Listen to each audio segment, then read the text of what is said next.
like to call order. Please stand and pledge allegiance.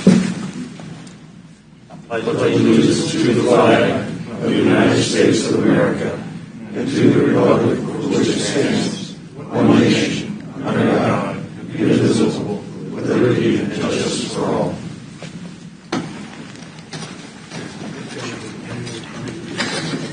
Good evening, everybody. I'll begin with a roll call. My mic picking me up now.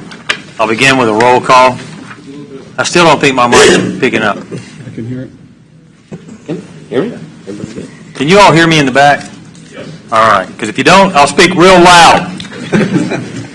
No sleeping in here. I know it's late. Okay, I'll begin with the roll call.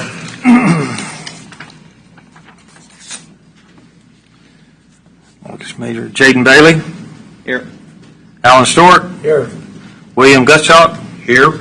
Jeff Spink. Here. Doug Tystad. Here. Robert Owens. Here. Steve Skeet. Here. Wolf Schmidt. Here. Steve Rosenthal. Here. All right. We got a full house tonight.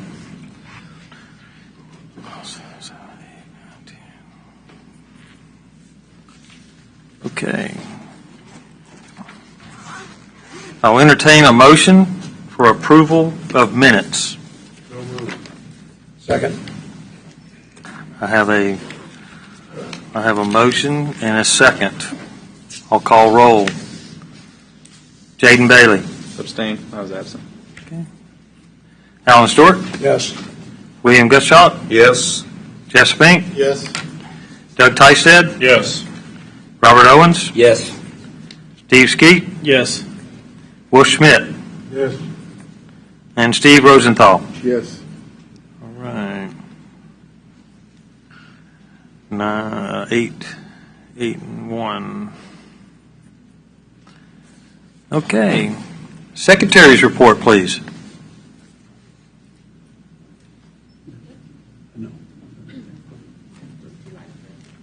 Just the two items that are on the consent agenda, Chairman. That's it.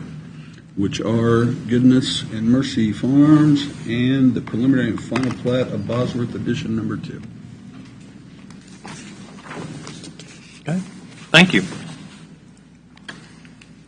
Does anyone have any declarations before we begin approval of the I'm going to have to abstain on DEV 23-137. DEV The 20? rezone. Okay. Last item. Okay. Thanks, Stephen.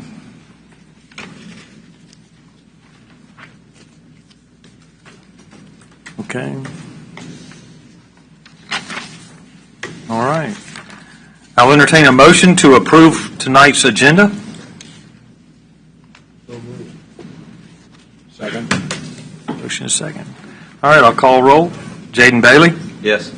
Alan Stewart. Yes. William Gutschalk. Yes. Jeff Spink. Yes. Doug Tystad. Yes. Robert Owens. Yes. Steve Skeet. Yes. Wolf Schmidt. Yes. And Steve Rosenthal. Yes. All right. 9-0. Okay. Where's my sheet?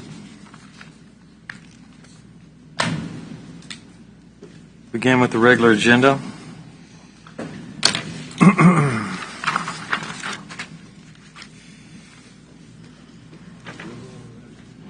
All right, this is a public hearing item. The Leavenworth County Planning Commission will now consider case DEV 23-136 special use permit for a contractor's yard for trial hole crane rental as outlined in the posted agenda. Public comment portion is limited to 3 minutes. At 3 minutes, there'll be a clock goes off, a little alarm up here. At that point, none of us are listening anymore. You can keep trying to talk, but we're not listening. And then I get to be rude. Then I get to be the bad guy and say, you can please take your seat, the 3 minutes is up. So please don't make me be the bad person, because I'm a very nice guy. Okay? So we're limited to 3 minutes. The planning staff will now give a staff report, please. So, Mr. Chairman, development case 23-136 is an SUP for the continued operation of a contractor's yard, which is obviously Trial Crane. This action is actually a continuation of one that started in 2020. You have Resolution 2020-25 that was originally approved by the BOCC in August of 2020. That allowed for an initial approval of 3 years. Yeah, we could, Can you not hear me? yeah, bring that mic closer to you. 'Cause I'm normally not quiet, so. There you go. Understood. Okay, this action is actually an extension of an original action that began in 2020. Included in your packet, you'll see Resolution 2020-25, which approved this SUP in 2020 for an initial period of 3 years. It allowed one extension for 2 years after that approval date, which is what you see before you tonight. Staff has recommended that all of those same criteria and all the same stipulations outlined in that resolution be incorporated into any potential approval tonight. There are 2 elements that you need to consider. One is a drainage structure assessment that has to be completed by a Kansas engineer. That is a change in policy that happened after the original approval of this SUP. The second portion of that is that staff recommends that all traffic be limited to 2440, all business traffic. That is at the recommendation of our engineers, and again, it was considered in the original SUP. So with that, I would answer any questions and stand on the agenda item.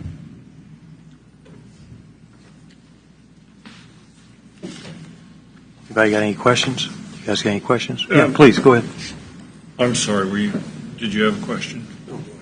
I have a couple of questions. First, on what we're doing tonight. So we have, as I read it, 3 options. We can recommend disapproval of the SUP completely. We can recommend a 2-year extension, which would be to recommend approval of a 2-year extension, which was in the original. And then the third one is to recommend a 10-year, essentially a new SUP with the same criteria. That is the request of the applicant. Staff has recommended conformance with the resolution, the original resolution. Okay. And second question is on the drainage, on the ditch, or the drainage pipe. Assessment. Mhm. Do we know where that stands? It will have to be completed before staff will issue the SUP. So if it's approved as a condition, then it will have to be completed prior to that final SUP. And what happens if the assessment is that the traffic, the weight loads of the equipment that they're hauling in and out exceeds the culvert? Do we then have to re-evaluate the SUP? That would be something that would take place at the Board of County Commissioner level, I would assume, based on the engineer's recommendation. Okay. Likely, there are a number of ways to address that. Bonding is one way to address that. There are several other ways to address that, and that will be up to the applicant should the engineer come back with that finding. Okay. And my last question on that then is, which way from the equipment yard is that ditch? Is it when they come out and head to 2440, or is it if they go left? It will only be on, I believe it's the western portion of Loring Road, the county-controlled portion of Loring Road to 2440. Obviously, 2440 is a state highway and falls under their jurisdiction. So this assessment is only on county-controlled Okay, but structure. But again, we're saying that they can only turn right coming out of the property. That's what we're saying. On the south side. Is it to the? It is in that path of travel that. It is. Yes, that path of travel is what we're asking for a determination on. I that was unclear to me where it was. Okay. Understood. Thank you, sir. Anyone else? Okay.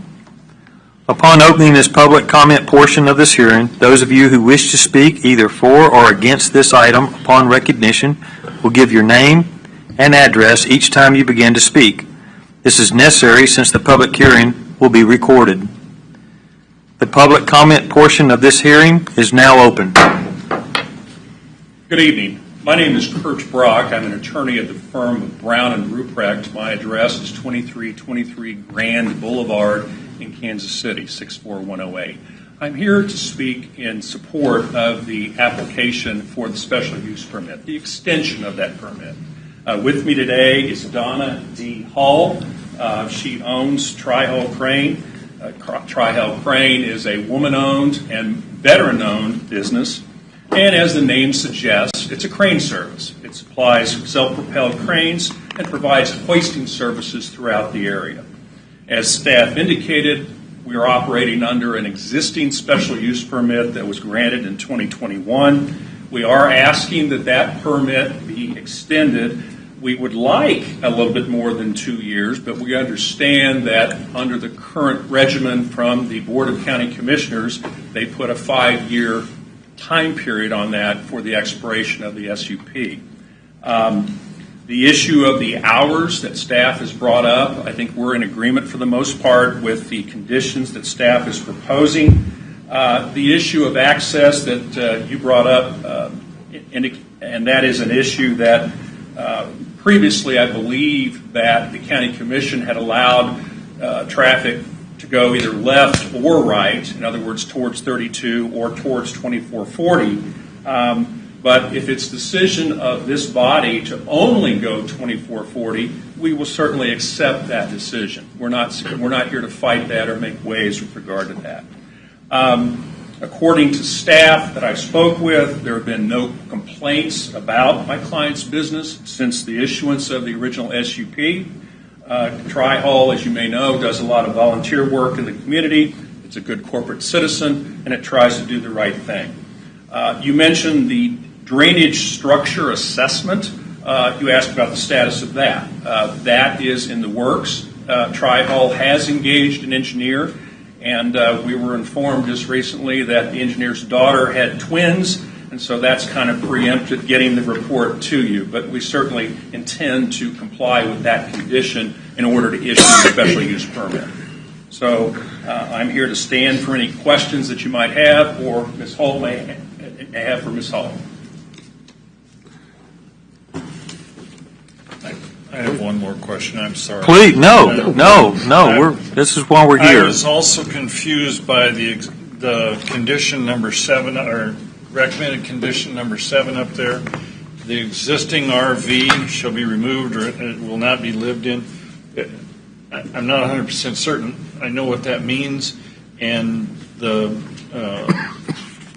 Hull is also asking to build a new structure, a new home. No, there was an existing RV on the property, and as part of the original grant of the SUP, there was an agreement that no one was to live in that. We've honored that agreement. Recent communication with county staff, Ms. Both indicates that it can remain there, just we can provide an affidavit that no one is living in the RV. And we're certainly willing to provide that affidavit to the Planning Commission. Okay, but in the letter from the applicant, it said they wanted to build a new house on the property. I think we would like to, but again, this is a question of how much useful life do we have left, and do we go ahead and put that infrastructure in on the property, knowing that you only have potentially 2 years left on it.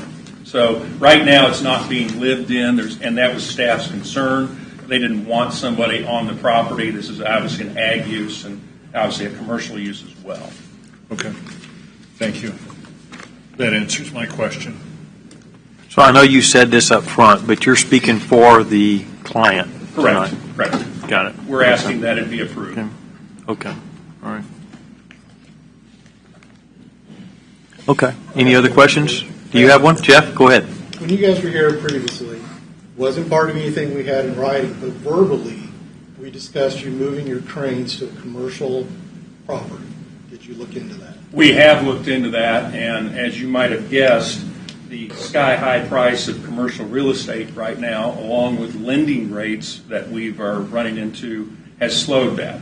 In addition, we got the special use permit pretty much during COVID, and so that slowed things down as well. But the answer to the question is, yes, we are looking into that, looking into some different areas to try to move, but that's not an overnight situation. It takes time. Yeah. Are you looking in Leavenworth County, or? Yes, they would like to remain in Leavenworth County. They like the county. They employ 6 people, and they do work in this county and provide good jobs in this county. And they want to stay in this county. So the goal here is, if it's not Tonganoxie, if it's another location, but they want to stay in Leavenworth County if that's all possible. It's a good location.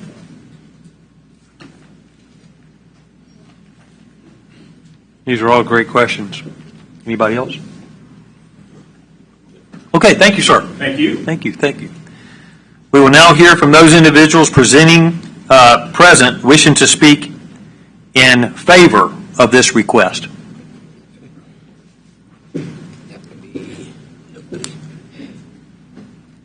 Okay.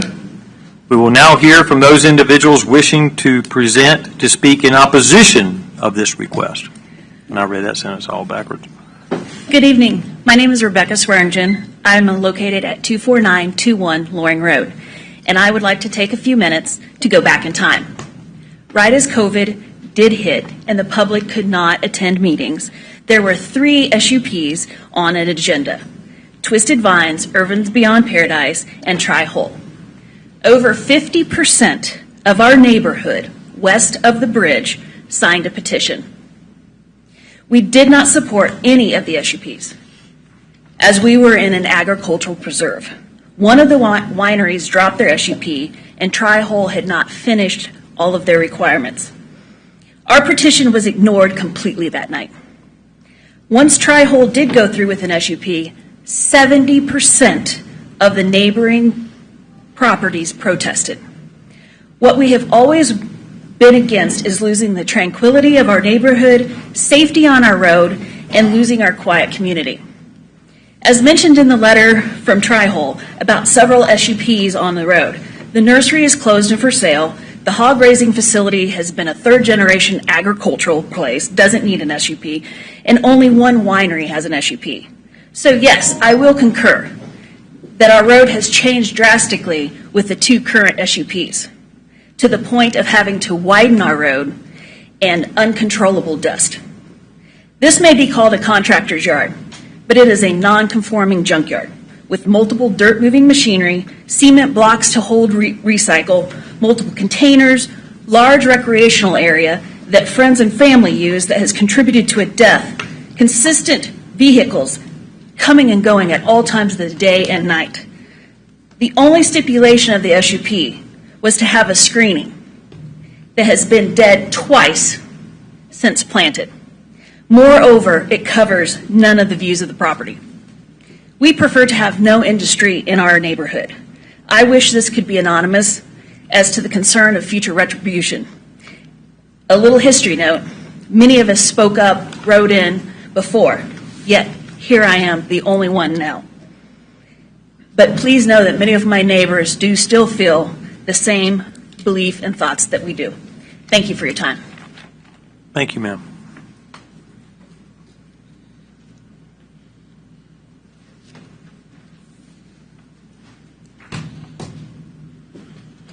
Any other individuals wishing to speak in opposition of this request?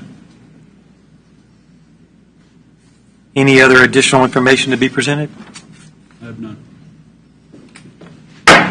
Public comment portion of this hearing is now closed.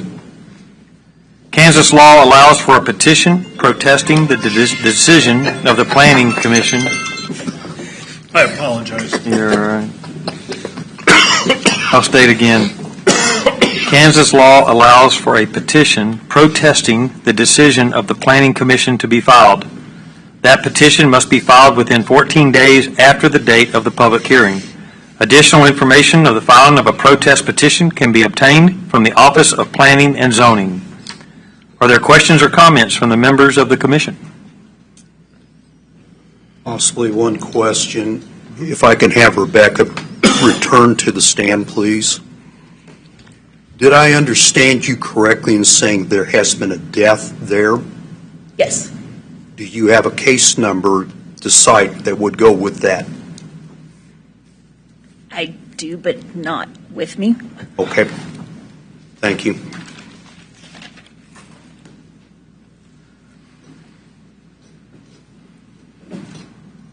Okay. I will now entertain a motion on this request.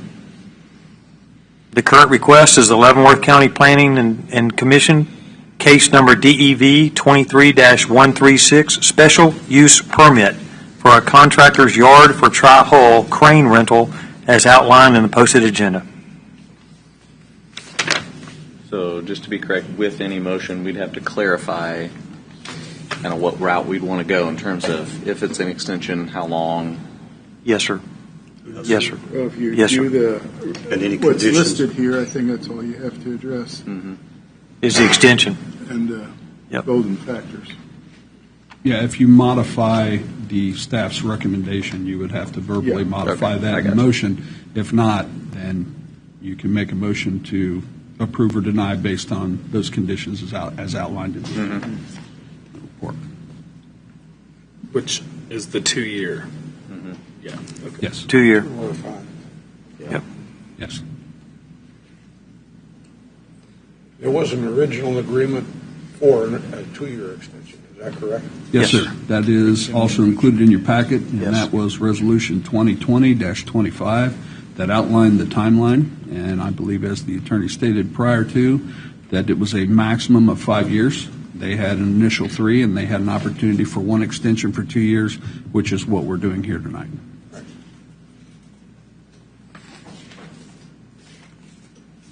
And just to be clear, it's non-renewable after that, as outlined in the resolution. Yeah, it's a 2-year extension with non-renewable. Yes, sir. Yep. I'll go ahead and move that we approve case number DEV 23-136, special use permit for tri-hull crane rental with the, 12 conditions listed based on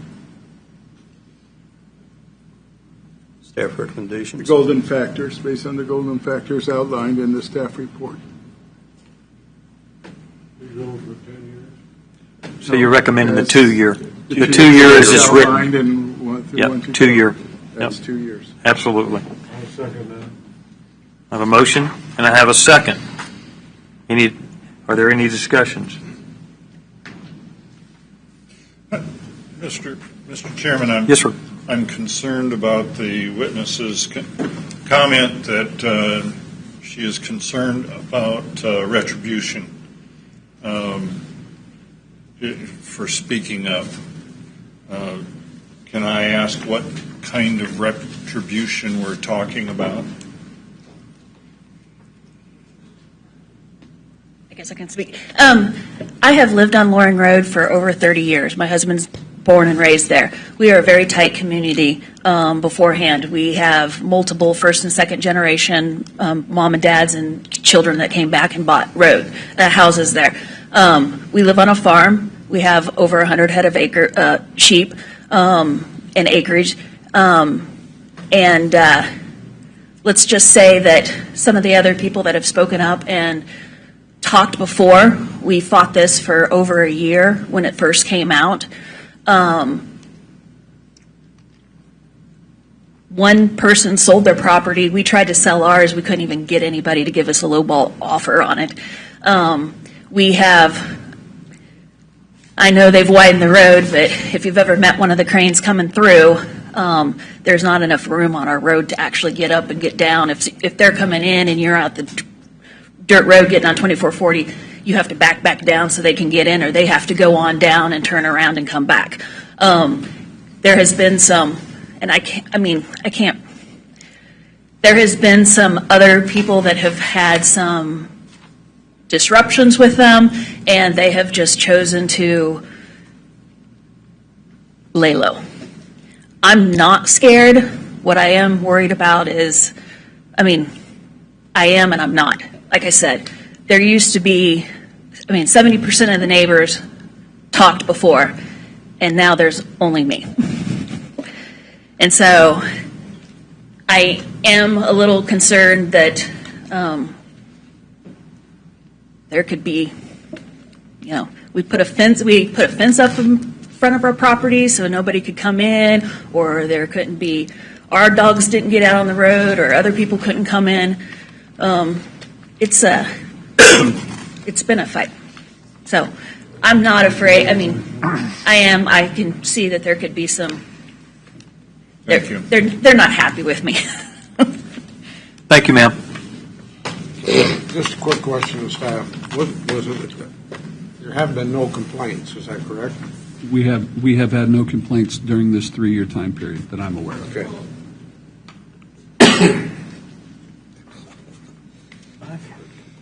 Okay. I've got a motion and a second. I've got questions. Any other questions? Sir, go ahead.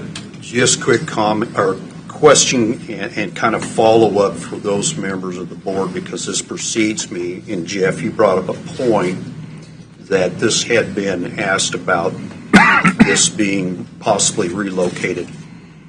Right. And that was one of the considerations at the time. Well, we discussed it, but like he was saying, COVID was going on, so it was kind of hard to change that. I think that's what we agreed on. Steve was there too. Yeah, and, well, they got the 2 years to do it now. I mean. Right. Well, I think that's a sweeping kind of philosophy that we would love for all SUPs, is to grow your business and get to a point where you can move to an industrial park, Right. something of that nature. So I don't think. And I take it that was kind of the open-ended nature of the discussion at the they time. kind of agreed to look, but it's during COVID, like you said, so we don't. That's why I was asking if they were still looking. Yes. Yeah. Thanks. Okay. No, it's all good. Good. Okay. All right, I got a motion and a second to approve the SUP as it's written with 2 years. I'll call a vote. Jaden Bailey. Yes. Alan Stewart. Yes. William Gutschop. Yes. Jeff Spink. Yes. Doug Tysehead. Yes. Robert Owens. Yes. Steve Skeet. Yes. Wolf Schmidt. Yes. Steve Rosenthal. Yes.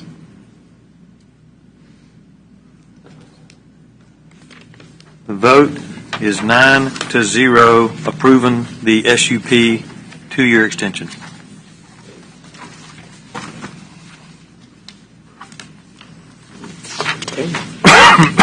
Excuse me. Okay. The Leavenworth County Planning Commission will now consider case DEV 23-118, a rezoning request from RR 2.5 to R1, as outlined in the posted agenda. Public hearing was open and closed at the September 13, 2023, during our Planning Commission meeting. Planning staff will now give staff report, please. Development case 23-118 is a rezone for 17679 166th Street. It comprises roughly 26.6 acres. Again, they are making a request to go from 2.5 to 1 acre lots. The future land use plan calls for this particular area to be mixed residential, which allows the highest densities in the comprehensive plan. Adjoining land use is a mixture of 1 acre up to 2.5 acre lots, predominantly around the subject parcel. As you've said before, this has come before you previously. It was then sent on to the BOCC, and they have returned it for reconsideration by this body.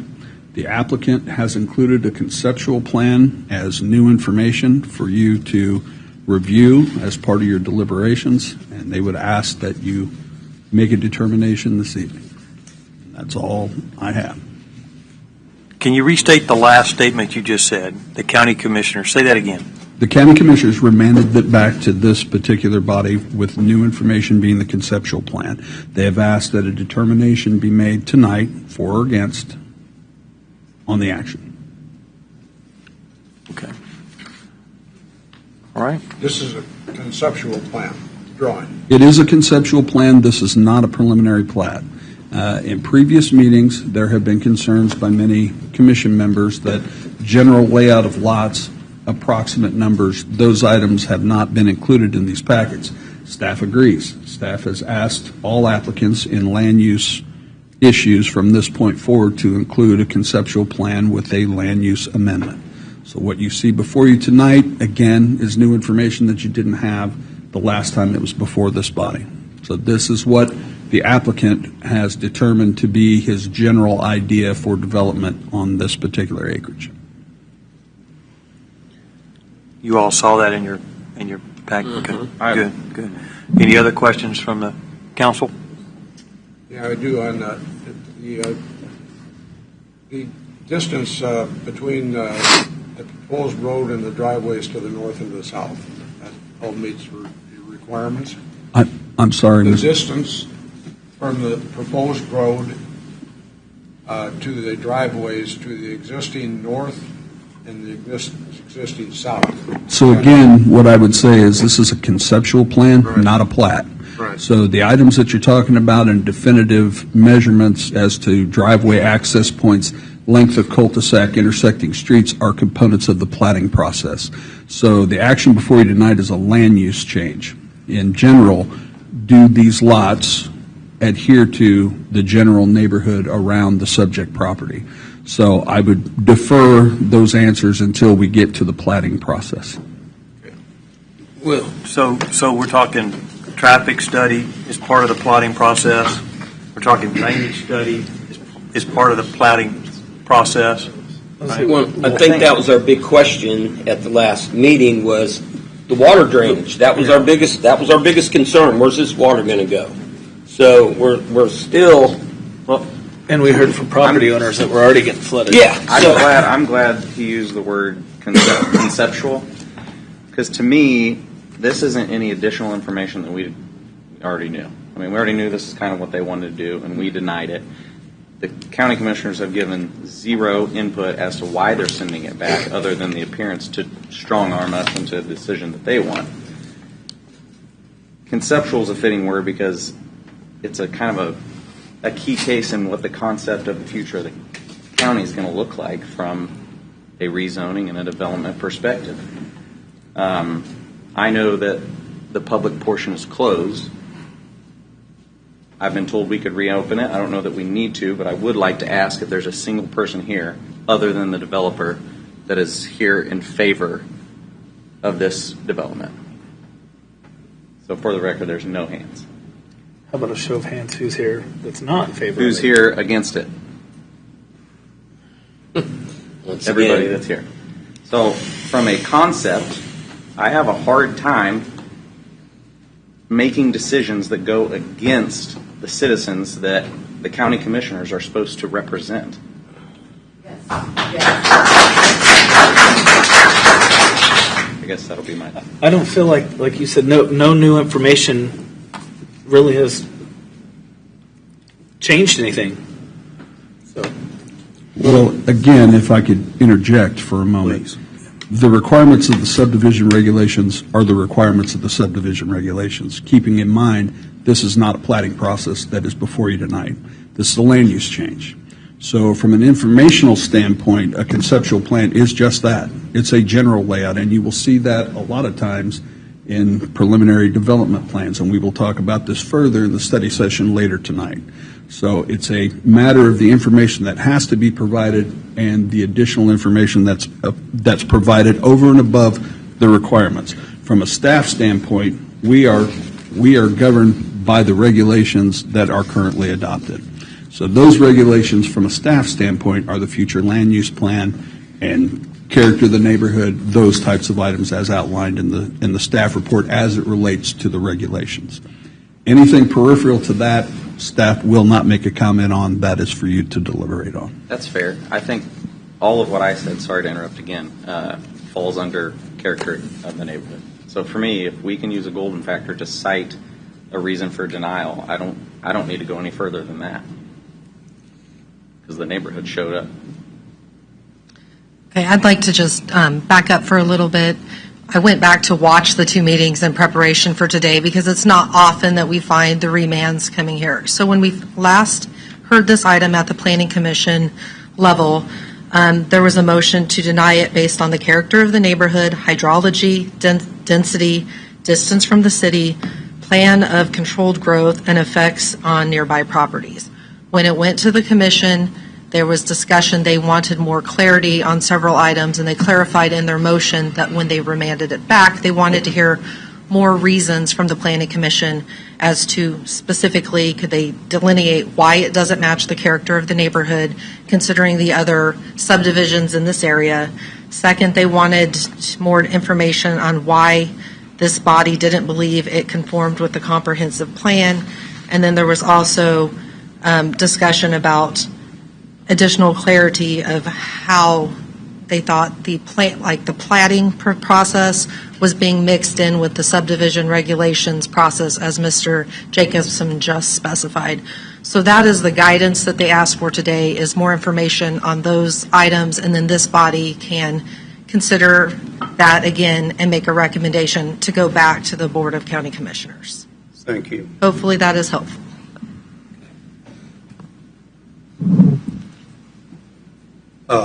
And I noted that we've got the future land use map posted up here. Can I get a clarification for like what I would look for as a legend for the color designations on this? Everything you see in that colored area that appears orange from here Okay, orange or brown? Or brown for us. is mixed residential, correct. Mixed residential. Thank you. But is that mixed residential based on Basar's future land use plan? I would guess that probably is a contributing factor. However, there are many areas included in this plan that are well outside their growth areas. So multiple areas within the county, someone, as you went through these plans and approved these land uses, believed that higher intensity uses would be located in the areas that you see in this brown.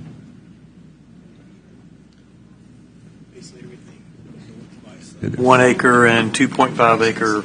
Well, actually, mixed residential, depending on the sanitary sewer question. Now, I know that you have some correspondence from several people that sent in. Hopefully you have those in front of you tonight. And there was some question as to the minimum area requirement for septic tanks in Leavenworth County. That minimum requirement is 1 acre, not 2.5.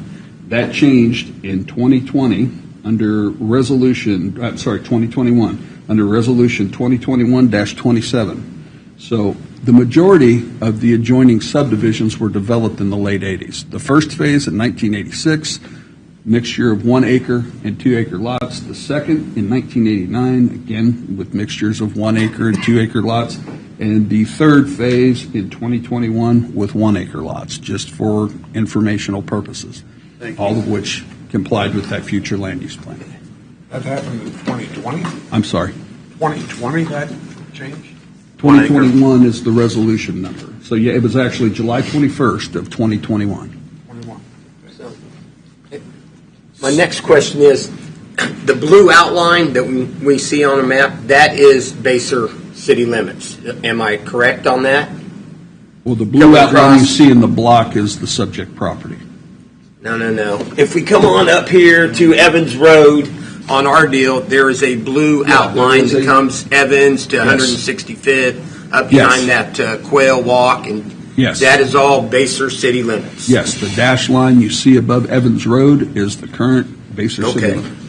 And that was something that we previously had discussed, was outside of the 660 foot. Mm-hmm. Yeah, I mean we're basically barely outside of that footage number. I'm sorry, just to clarify that.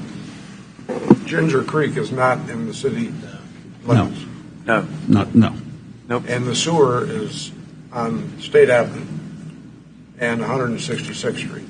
I believe that's correct. Now this, as I understand it, the sanitary sewer for Basar is a mile from this site, to the north and to the west. Well, it'd be close to 2 miles to the site we're talking about right now. I can only know what I've been told. So So it is at least a mile away from the site. Isn't that the next one? There's no plans on Baker putting the sewer out there for these 1 acre lots. Again, I don't know of any funded opportunities to do so. And, I'm sure there are plans that exist. In fact, I know there are plans that exist to extend sewers past jurisdictional limits. That occurs in every community that I'm aware of as part of typically their long-range planning process. Yeah, long range, right.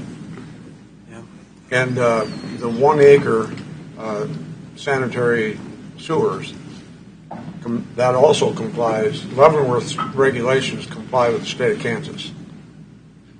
Right. The sanitary code for Leavenworth County Right. complies with the KSAs. And So this is nothing new. it's nothing new. For example, again, as I had said previously, the previous requirement in the first part of the development from 1962 to 1995 was a 1 acre requirement. Then from 1998 to 2021, that rose to 2.5. In 2021, it went back down to 1 acre again. So there are many sites in Leavenworth County that are developed on a single acre with a septic tank. Now, is it a good idea or a bad idea? I'm not here to debate that. I can only tell you what the requirements were and what they are and the timelines that they were there. What are the sizes of the 1 acre. They're 1 acre. those There's to a few the 2.5. west on 180, 169th, 167th? That's Child a- subdivision, or Child those are 1 subdivision. acre lots, aren't they? 1 acre and 2 acre mixes in the Lee Okay. Chow subdivision. Okay, and they're all on septic. Yes.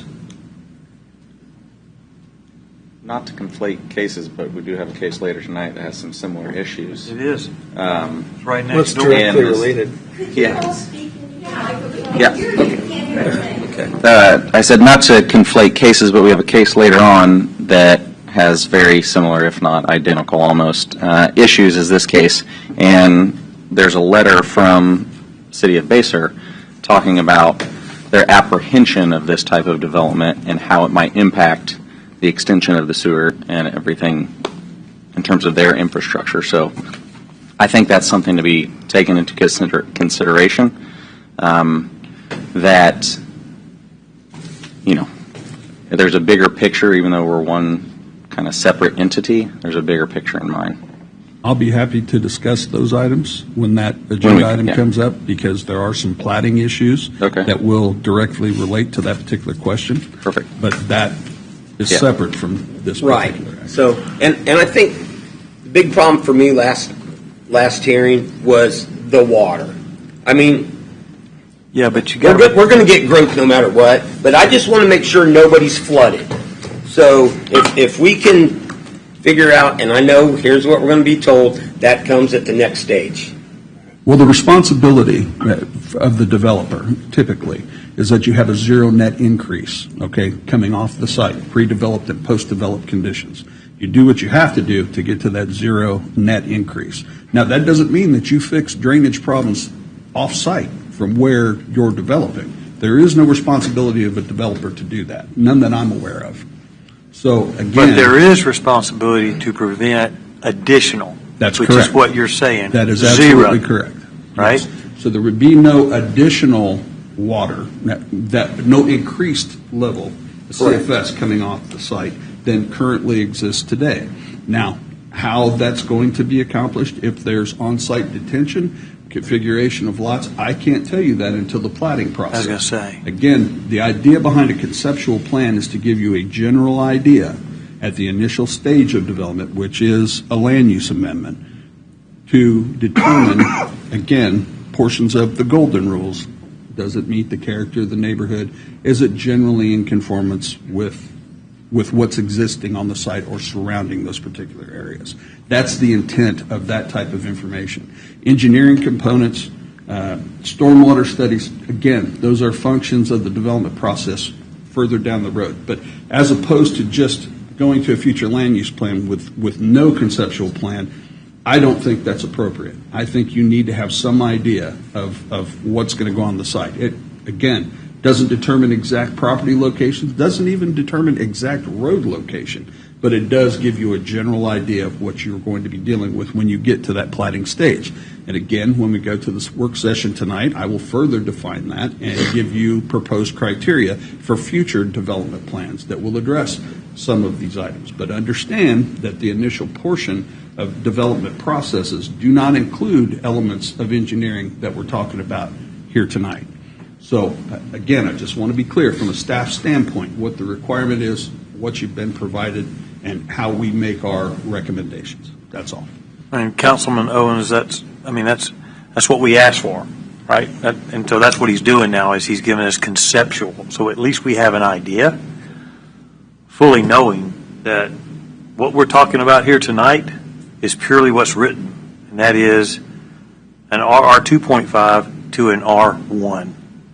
I think that was very well said, and I'm going to kind of kick a dead horse, but the documents and our guiding documents that we're going from, I said this before, seem not to match with a lot of cases in the number one golden factor, which is the character of the neighborhood. And so our foundation of what we are basing decisions off of doesn't seem to represent. And so I think that's why we end up with contentious meetings and contentious neighborhoods, because that future land use map was decided and now is being taken advantage of for corporate greed of development. I agree that there's going to be development, but how much there is and how you allow that to happen is part of that planning process, and it just doesn't feel like our guiding documents match up with character of the neighborhoods.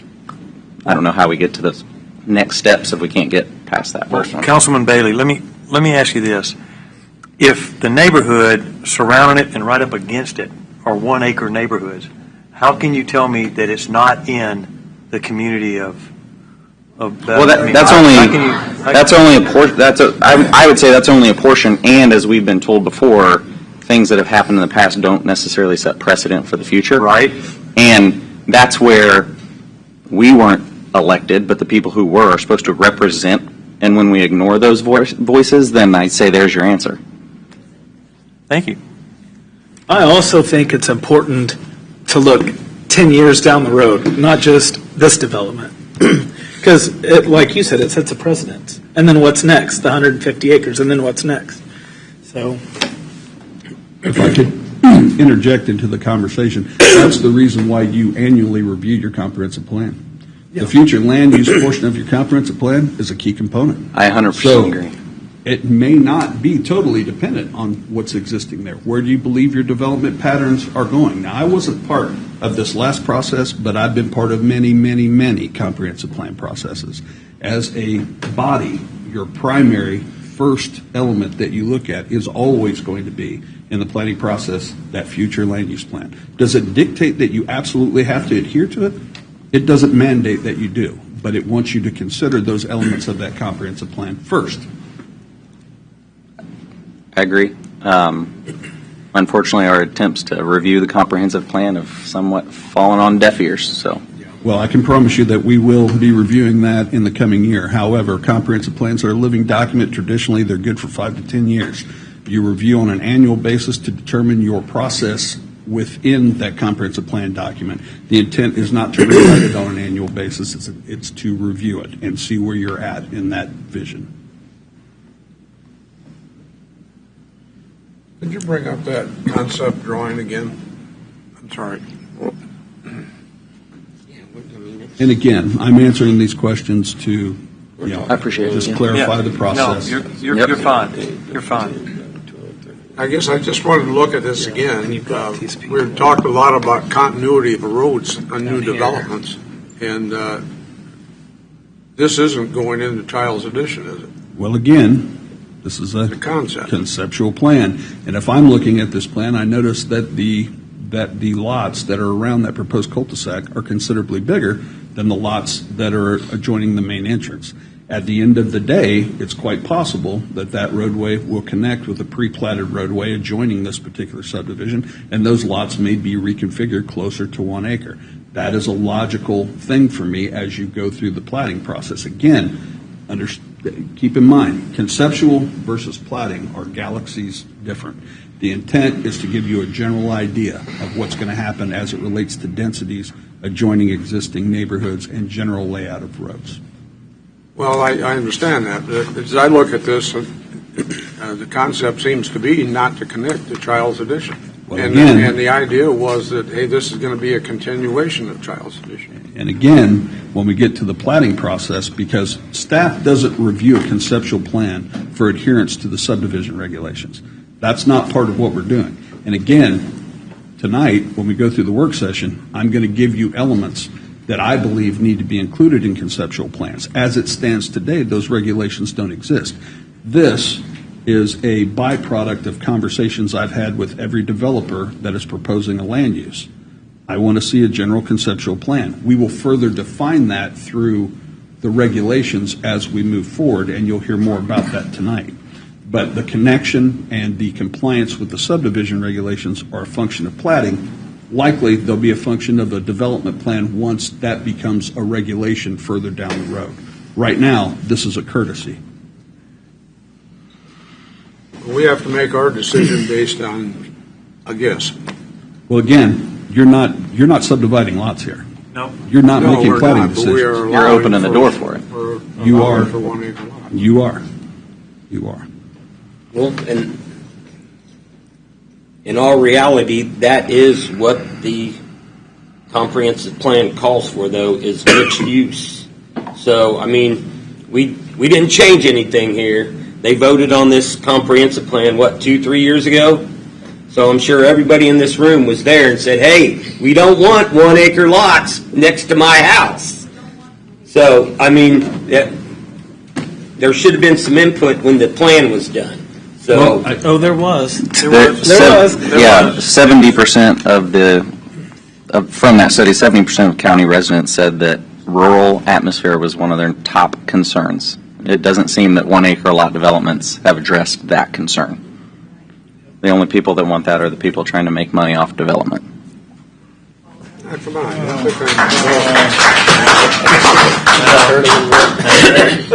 Let me just say that there is not a whole lot of profit in that development when you look at the cost. I learned that. in a class I had to take, I learned that. I'm like, I don't know. It's a good business, but it ain't a whole lot of profit like you think it is. Unless you're building I don't know a huge neighborhood I don't know with their motivation. a tenth of an acre lot, But anyway, okay, so we'll continue the dialogue. Is there more questions for our staff? Yeah, just one right now. Yeah, go ahead. If we approve this for 1 acre lots, we are actually going along with what the county of Leavenworth and the state of Kansas says is okay to do. Yes, in your future land use plan, yes. But that doesn't mean that this particular ground is ever going to be able to be divided into 1 acre lots, depending on all the other conditions that you don't know about yet. Well, there will There still certainly has to be a final plat.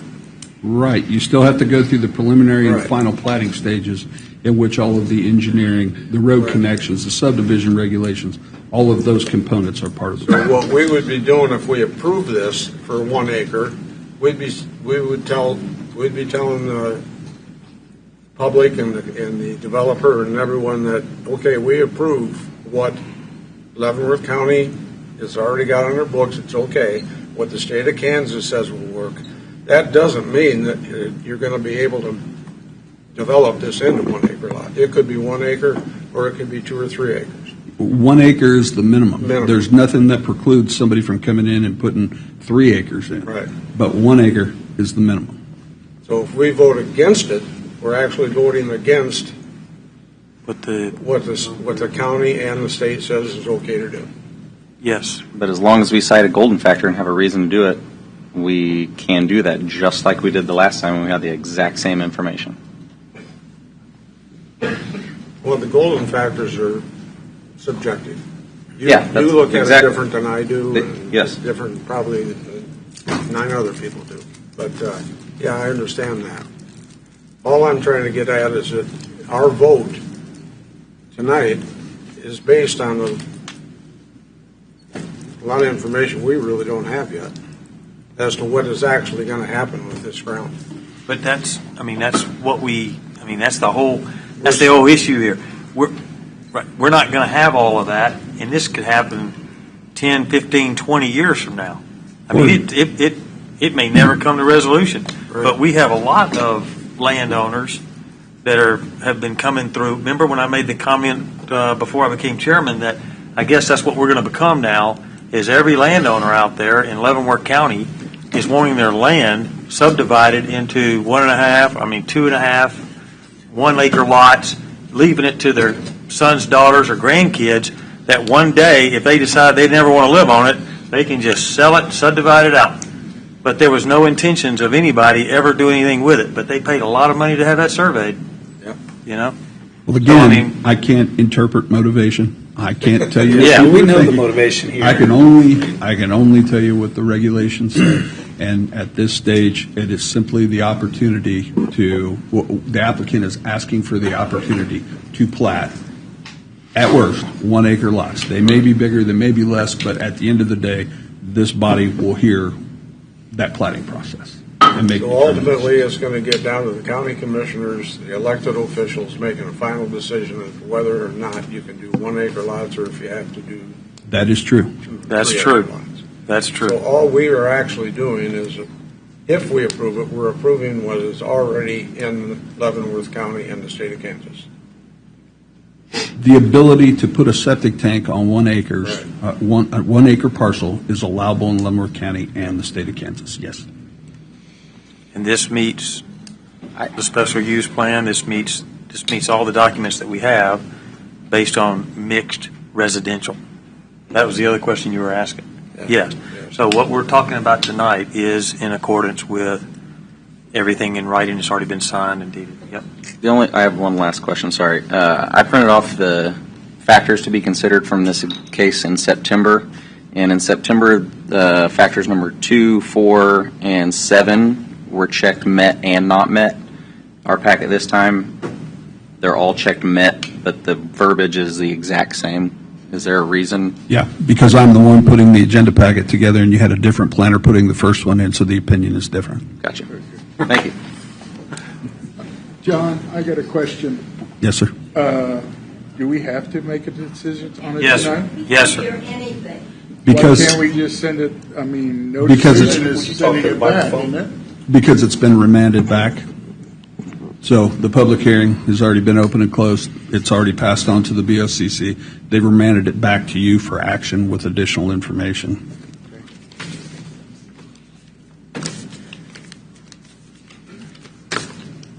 So we need a motion? Yep. Any more questions Well, from our councilman? I'm assuming after tonight's study session, we're not going to have this problem anymore because we're not going to get to see it like this. I am going to do my very best to get you as much information as is humanly possible. What you do with the information after that? Yeah.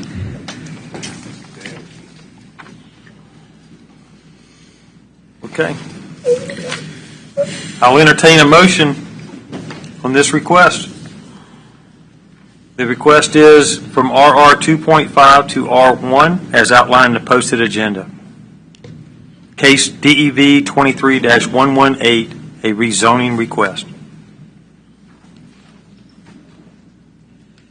Mr. Chairman, I'll make a motion based on, for case number DEV-23-118, rezone from McGee Estates and PCDI. Based on the existing regulations and the fact that this is going to have to go to final plat and approval, I will make a motion that we approve this for passage.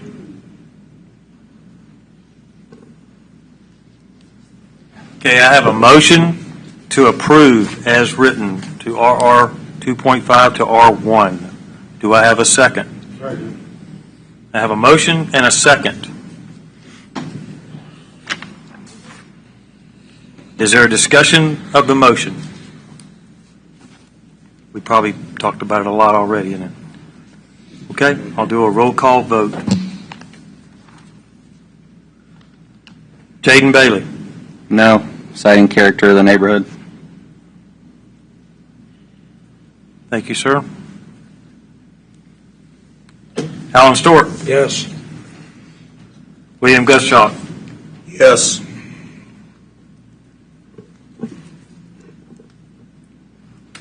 Jeff Spink. Yes. Doug Tystad. Yes, with the comment that the future is, the future use plan and the future of the land use is moving in the direction of the smaller lots, whether we like it or not. Agreed. And so therefore, I vote yes that we approve this with an eye to the future. Thank you, Councilman. Mr. Owens. Yes. Steve Skeet. No. You get to give your explanation so I can jot it down. I don't know if I could clean it up, but I'll just say the same thing that Jaden Bailey said. How about this? In accordance with Dr. Bailey. That's right. Thank you. Wolf Schmidt. Yes. And Mr. Rosenthal. Oh, I'm sorry. No, he's in this one. Yeah, I'm in this one. Yeah. I'd rather wait till we did our subdivision regulations because I think that could help a lot in doing it. But if I have to vote today, I'm going to vote yes. But I really have serious, and the drawing they had is very unacceptable. So. And we're going to get that drawing eventually. Yes. Yeah. Right. I mean, so. Okay, this is the reason why we're here, is to take these type of events when we have our session with the county commissioners to talk about these kind of things, because this is exactly what they're leaning on us to do. What we swore in to do is to look at all these things, and there's no one up here that's wrong. We're all right here. We're all asking the right questions, and we're all concerned about this particular situation. And so yeah, that if we can just add that, Stephanie, to our group discussion in the next one, and lay it on for a long time too. You know, like tonight, we've been at this one for almost an hour. That's how important it is to all of us, and these people that are here tonight. That's who we care about, are these people that are here tonight. So, all right. So, ma'am, the public hearing was open and closed. We're readdressing with the county commissioners. Now, the county commissioners have their meetings in the mornings,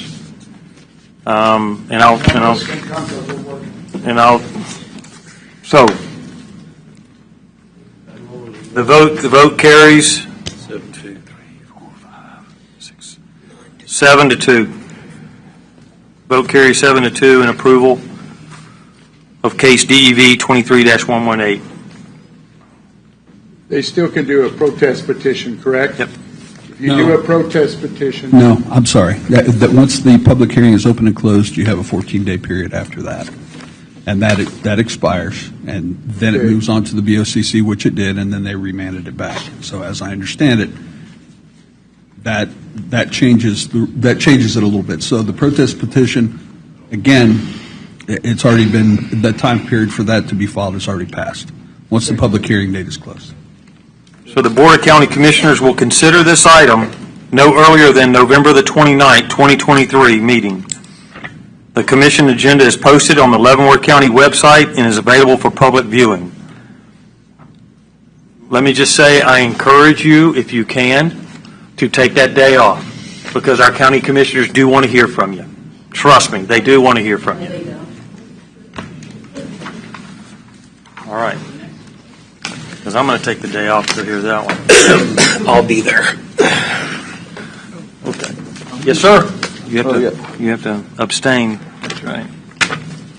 The Leavenworth County Planning Commission will now hear case DEV 23-137, a rezoning request from RR 2.5 to R1, as outlined in the posted agenda. This requires a public hearing. Public comments are limited to 3 minutes per person. The planning staff will now give a staff report, please. Development case 23-137 is a 153.9 acre parcel located in approximately the same area that we just spoke about. This is located at 16271 Evans Road. It has an adjoining boundary with the city of Basehor. It's a small boundary. It's not 50% contiguous, but it's certainly within their initial growth area, which is outlined in the staff report. There has also been correspondence from the city of Basehor and a number of residents in those areas, which have also been included in your packet. The future land use plan calls for this area to be mixed residential, identical to the action that you just had before you. Staff has no additional exceptions or criteria for the land use change. Again, would stand on the staff report and answer any questions that you may have. There is also a conceptual plan with this that's been included in your packet, and we'll forward through. Holy shit. But you can take a look at that. Holy shit. And if you have any questions, I'll be happy to answer. Well, Or do what I can to. This is what. This is the door that we opened. Right. well, This is what I was trying to say the entire time. That's what they even said It's in the not a letters. coincidence that this falls on the same day that Yeah. we just got strong-armed into approving that one. So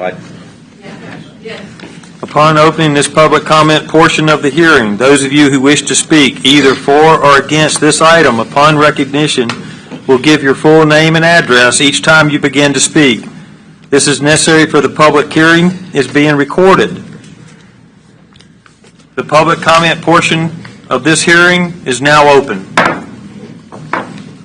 Will the applicant please come forward? The applicant.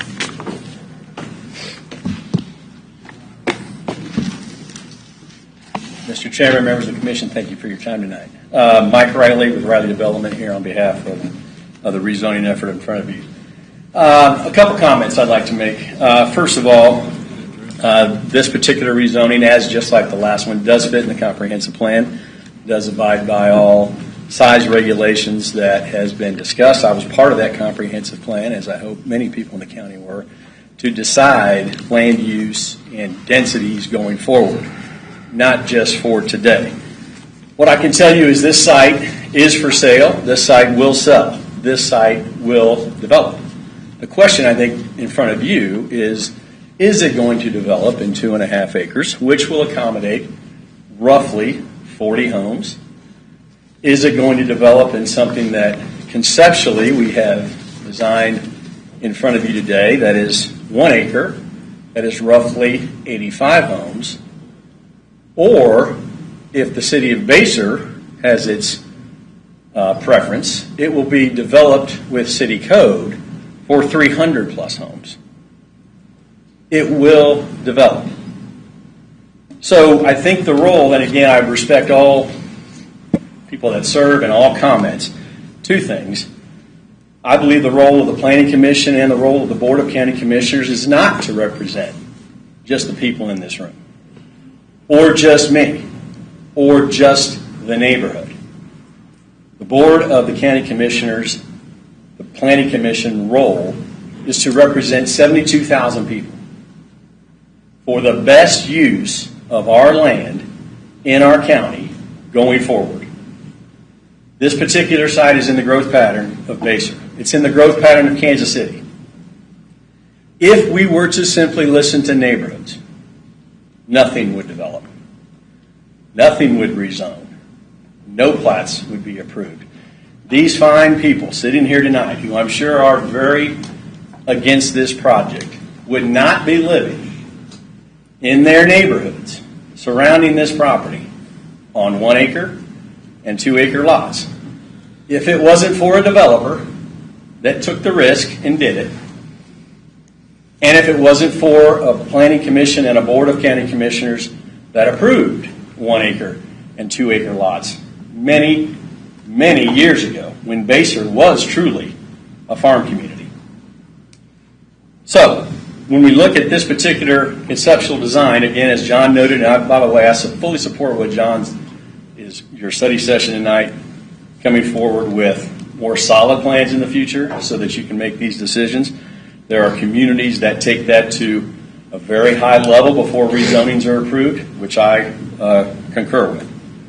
So my message is, I believe a 1 acre tract in today's world makes the most sense for this part of our county.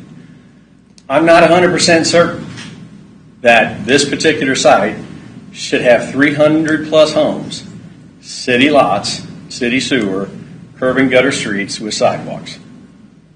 I'm not sure the neighborhood's ready for that. I certainly don't believe that we should continue 2.5 and 5 acre lots in the major growth pattern of our county, not utilizing our ground the best way possible for the future growth, both population-wise and revenue-wise for our county. So, I've mentioned Basehor. I have met with Basehor, in fact, met with their planner yesterday. We had a great discussion.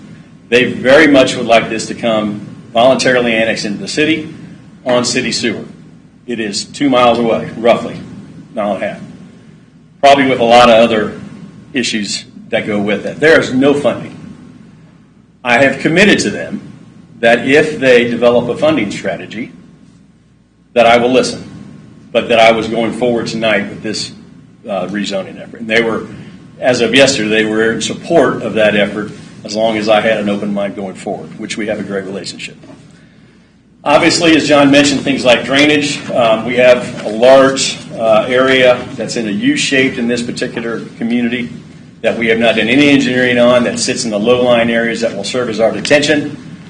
Again, pure conceptual design, this will change. We've got lots that don't conform, but it gives you a broad brush of what I think will eventually happen out there. So my message is, I think for the good of our county, the Planning Commission, the Board of County Commissioners has to start looking at the best land use for our community going forward. Are 1 acre lots the best scenario anywhere? Of course not.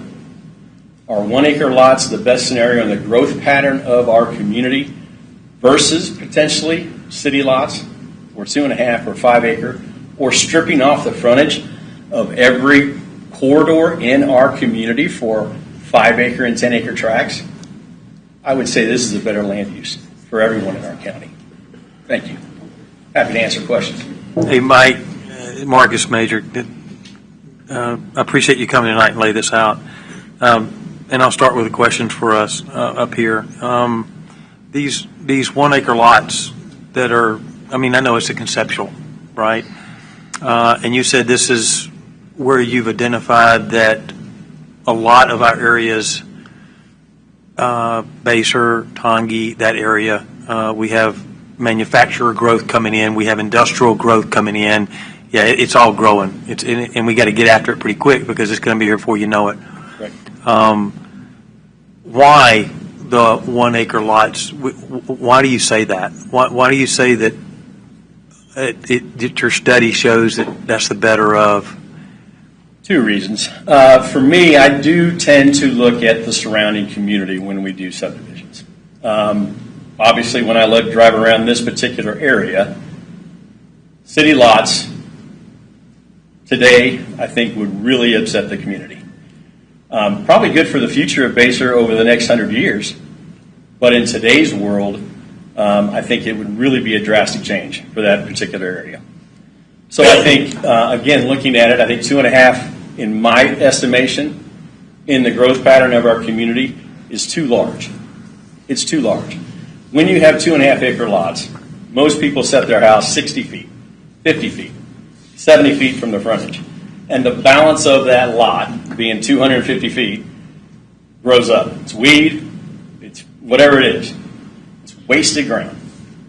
And quite honestly, when somebody buys a 2.5 acre piece, they don't understand the maintenance of that. Mow that for a year or two, and you realize real quick that 2.5 acres is a lot of ground to maintain. So that's why I think an acre makes a lot of sense. I appreciate you commenting on that, especially in the areas. Obviously, it depends on the area. It depends, like you're saying. This is more farm. It's more rural. You've got the farms. You got everything around, and you're trying to make it.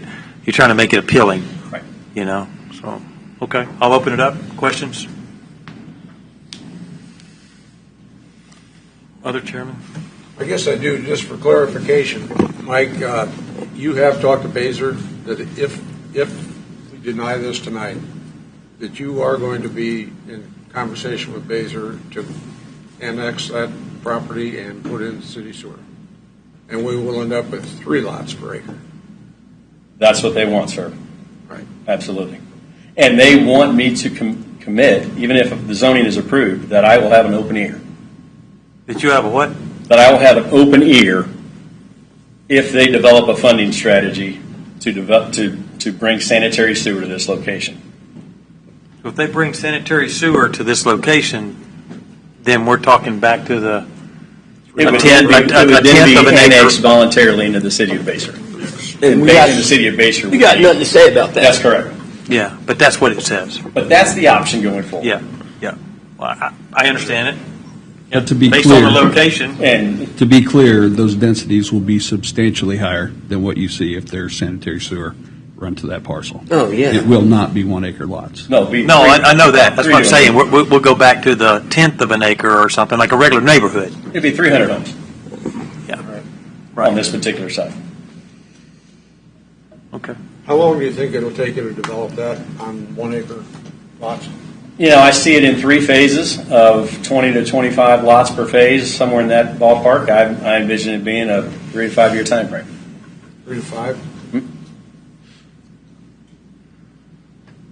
You think this will be homes that will be compatible with the people that are going to be working in DeSoto, that are going to be looking to get out? No question, sir. These homes will all be $500,000 plus, based off of lot value, based off of price of dirt, based off of what it's going to cost to develop that. They'll all be $500,000 to $600,000 plus, and they will be executive mini estates for people that work in, whether it's DeSoto or whether it's Right. Kansas City or Lawrence Fort Leavenworth. or Leavenworth. Thank you. Thank you all. Thanks, Mr. Riley. I appreciate it. Yeah, okay. All right. We will now hear from those individuals present wishing to speak in favor of this request. Individuals present wishing to speak in favor of this request. Okay. We will now hear from those individuals present wishing to speak in opposition of the request. Please state your name and address, sir. Terry Wilson, 17468 167th Street. I think most of this neighborhood would agree. We're not against growth in our area at all. The 1 acre lots to me is nothing but greed. It's going in one person's pocket. He's talking about $500,000 and $600,000 homes. What does that do to our property taxes for people that are retired that can barely stay in their houses now because these property taxes keep going up in this county? It's a fact. But the previous thing on the McGee property, I see this is going to go in the exact same direction with these 1 acre lots. And it's been stated before about the drainage issues. You guys have absolutely no idea what our neighborhood does when it rains. Everything comes to us. Everybody here in our neighborhood would agree with that. We're not against growth. We're against greed in 1 acre lots. It needs to stop. You're just opening the door up for everybody. I understand a guy's got to make a living. Thank you. Thanks, sir. Andy Sherbno, 17473 167th Street. Mr. Bailey, you are right on the money. I live across the street from Terry. When it rains, and we're all on septics, all of that water creates a problem. And I have more than a 1 acre lot. And I'm on a hill.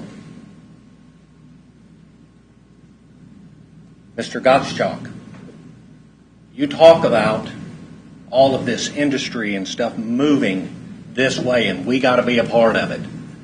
Leavenworth County isn't bankrupt.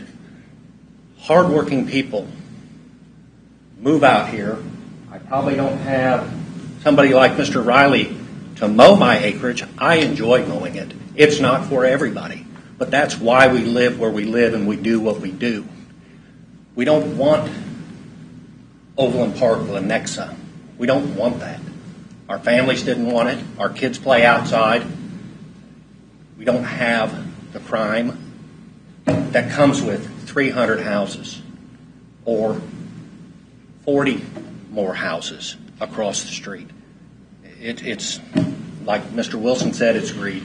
And Mr. Bailey was right. You've been strong-armed into this on the previous motion, because the problem I have is conceptual. If you look back through history at any concept, be it a car, a computer, a phone, we get it through this way, and by the time it gets to my backyard, it's totally different than this.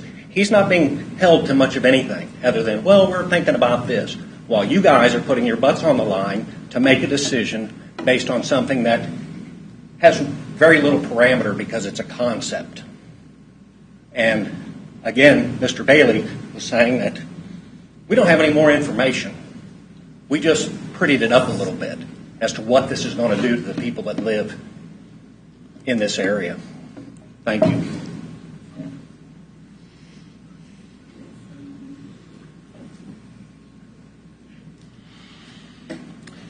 Good evening. My name is Joshua Zinger, 17561 166th Street, Basel. 15-year resident of Leavenworth County. And I humbly thank you for the opportunity to provide public comment tonight on this item. I'm providing this comment in writing, and I'll present as I am now for the record. I'm not against development. If this was being pushed through for the plat later on at 2.5 acres, I might be sad about it, but I wouldn't be here. I'm for planned and controlled development and growth of Leavenworth County. I'm also for retention of the character of this neighborhood, which is made up of 2.5 to 6.5 acre residential lots and large parcels of agricultural property. This area is currently zoned at 2.5 residential. Per the 2020 comprehensive plan, future use plan, it would be mixed residential. It's a plan, it's a guide. The 2020 comprehensive plan talks at length about the efforts to engage the community in its creation, and the community feedback documented within that plan is strongly in favor of retention of the rural feel of the county. The neighborhood feedback was overwhelming. At the last meeting you had on a neighborhood in here, the McGee property across the road, and if this isn't overwhelming, I don't know what is. One of your members spoke at the Board of Commissioners about how rarely you have someone come speak against something at all. This is a pretty sizable number of people here. Not angry. Put 2.5 acre lots there. Okay, some of us live on 2.5 acre lots. The proposed rezone does not match the character of the neighborhood. I don't know how to explain it any more than that. If this passes tonight, I hope you take a drive through it to talk about it for the next time. There are nearby developments adhering to the existing 2.5 acre zoning right now today, which means it is profitable. It's being done right now today. There are people on the commission involved in it. It's happening right now. 2.5 and bigger. Per the 2020 comprehensive plan, 63% of the people thought that new development should be in or as close to existing cities as possible, and 11% more said there should be no development at all.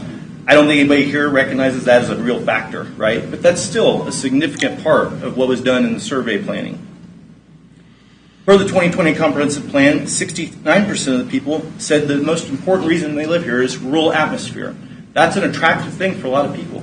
Drive down to Gardner and look at the 10-acre estate lots with the $2.5 million homes on them. That's an option too, is it not? 52% says for family and 37% for proximity to Kansas City. Obviously, that proximity is going to continue to grow. Each of you has the opportunity here to uphold the wishes of the broader Leavenworth County community, as well as the more closely affected residents of the area impacted by this proposed rezone. The residents of the county count on each of you to represent us, though you are appointed, not elected. Thank you. Thank you, sir.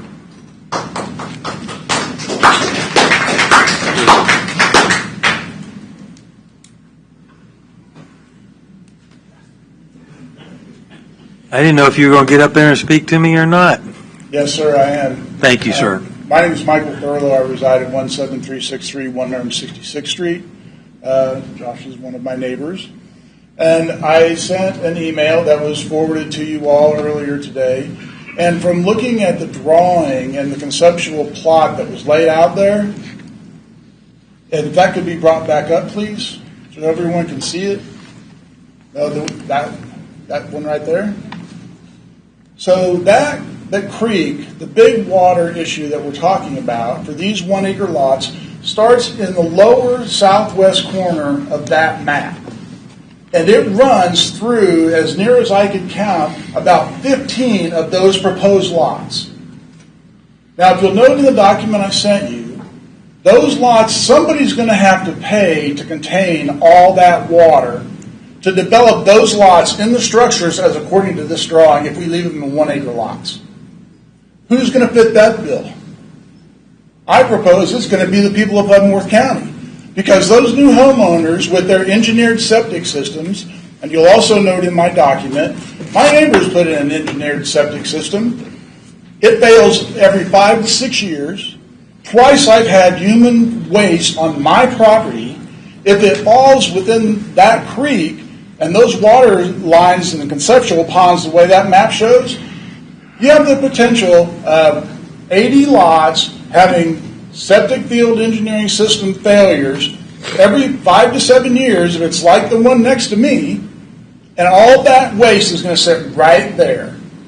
So you've got 3 main problems. One, how can you lay out that subdivision with the creek the way it flows now without somebody having to fit the bill to contain it, right? You put in that many lots, there's no real way to do that. Engineered systems are known to be far more ability to fail, like my next door neighbors have had happen. And if you put them in 2.5 acre lots, right, I think the majority of the folks sitting here would agree that your planning commission, the way I understand your charters, is to identify the needs of the neighboring surrounding communities and abide by what the citizens in that neighborhood agree upon. That's the way I understand your charter. I think that we all agree that we do not want this in 1 acre lots. 2.5 acre lots, while we won't necessarily like it, we understand development is necessary.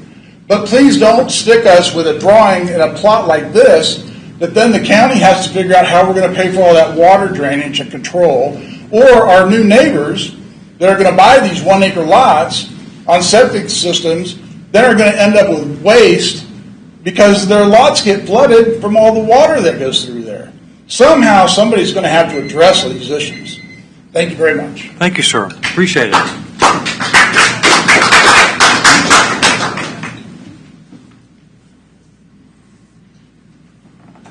Yes, ma'am. Come on up.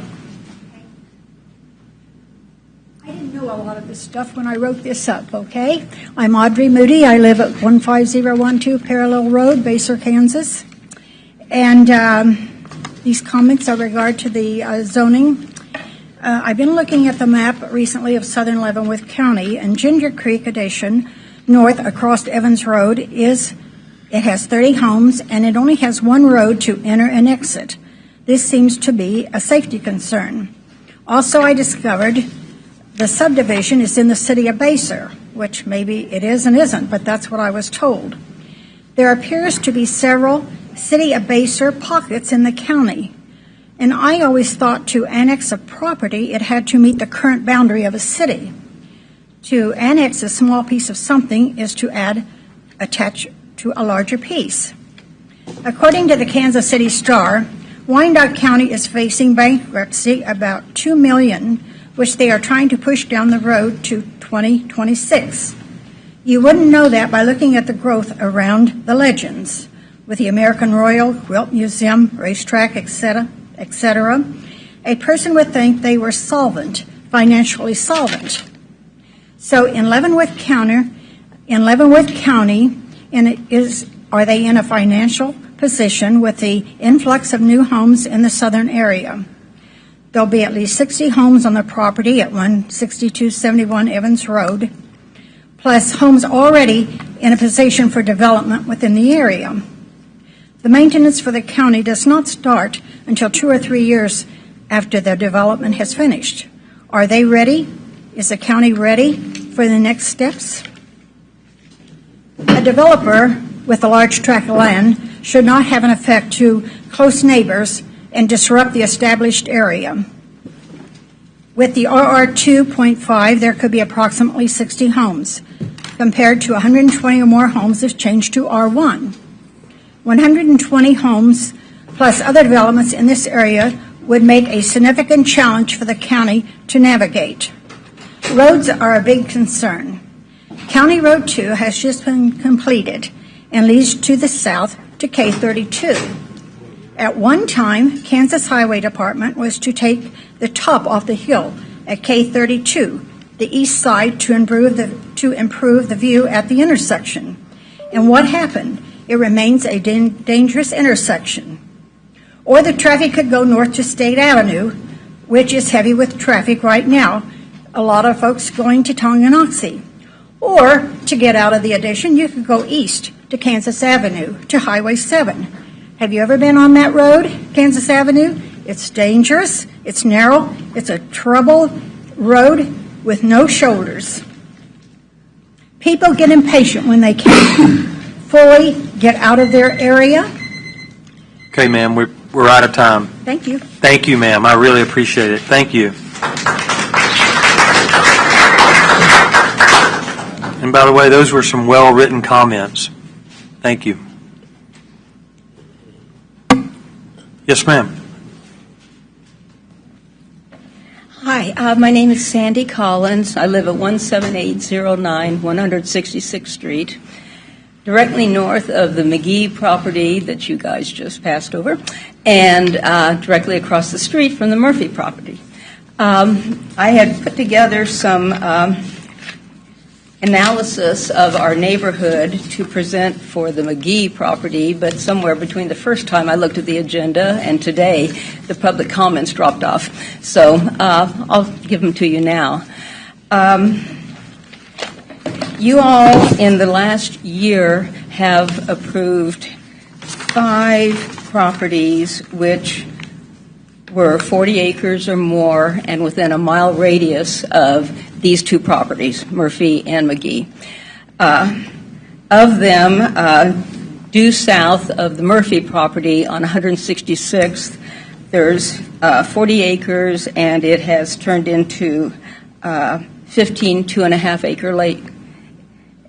2.5-acre plots. Directly to the east of the Murphy property, there was 40 acres. It was divided into 13-acre plots. Directly east of that one, at 158th and Evans, there's B&P Estates. That was 40 acres divided into 7 lots, 4 2.5, 1 5, 1 15, and 1 10. Further south, off of Kansas Avenue at 163rd, there's 64 acres that have been approved for 23-acre lots. To me, this shows proper, thoughtful development of our area. It combines with what is here. It's not 1 acre. Interestingly enough, all of these appear to be individuals who own the property and have subdivided them. You can see the difference between that and developers that come in that have to have 1 acre. Basically, that's just the information I want to provide.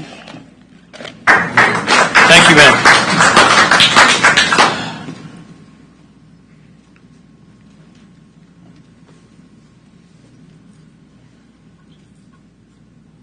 My name is Ken Hancock. I live at 16672 Dunnigan Road, Baser, Kansas. I was just got concerning about the last problem that you guys was talking about. We have a water problem, and now this neighbor over here, Hood over here, might have another water problem. It seems like some of you guys talk like, okay, we're going to look into this water problem. And this guy over here was saying early on that to not have any more problems, the developer does not have to worry about the problem that's already there. It's just not to create more problems. So you guys went ahead and voted for what you wanted to. which is all right, is so hopefully the problem won't be anymore. What are you guys going to do for the rest of us that's had these problems for all these years? We pay our taxes just like everybody else, and nothing gets done for our problems. Good. Well, City of Basehor, Leavenworth County.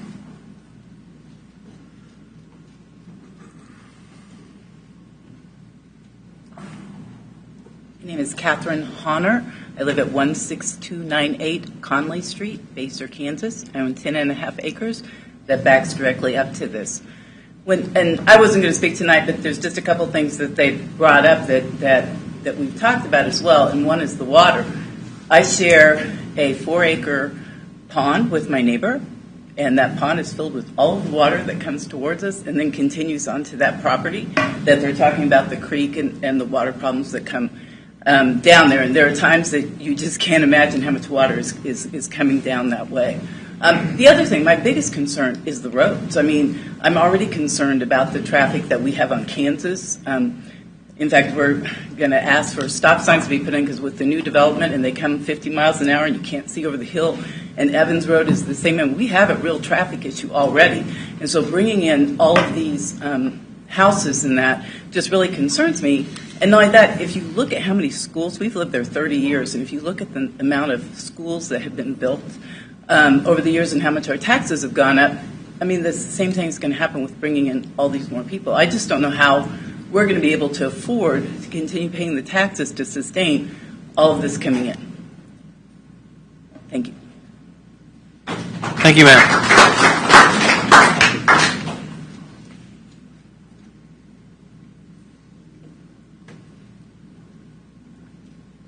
Is there any other additional information to be presented?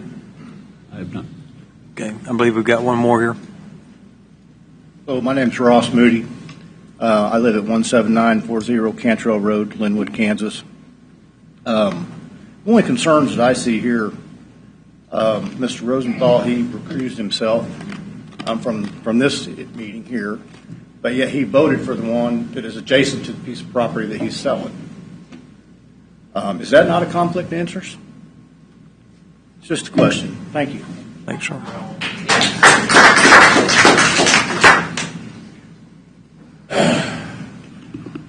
Hello, I'm Brian Workman, 17524 167th Street. A lot of us are still on water wells out there. And you start putting everything in on septic systems, you're going to start contaminating our water wells. The creek issue, I have a big problem with. I'm one of the guys that the creek goes through my property. Every time it rains, we get about 2 or 3 inch rain, my little dried up creek turns into the Missouri River. I've talked to the county several times about doing a road project for our neighborhood. I've got twice as much drainage underneath my driveway as the road that leads into our neighborhood. It's causing a lot of problems, and I don't see anything else but further problems in the future, especially to the south of us where that creek starts at. It's going to create a lot of problem. If we pass this 1 acre lot thing, I could just see nothing but future problems for us. I've seen this happen a lot in Overland Park. I used to do a lot of construction work in Overland Park. I've seen where the city buys houses up just to get rid of the problem. They'll buy houses up and just condemn them, bulldoze them down. I've been here since 94. We bought our property in 92, built the house in 94, for the reason, like everybody else out here, we want to live out in the country. I understand development has to come along eventually, but that's why the 2.5 acre lot size is not a problem to us. You've already approved the 1 acre lot size tonight. This guy wants to have 1/10 of an acre lot sizes. Okay, I wasn't really expecting to speak tonight, so I don't have anything wrote up to address, but man, this is really pissing me off. God damn it!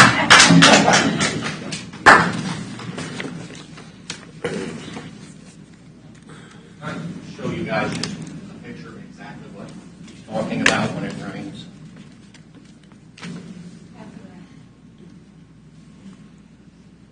This is from my front window. This creek right here runs right through his front yard. Pass this. And he has a 5 or 6 foot tall culvert, Brian.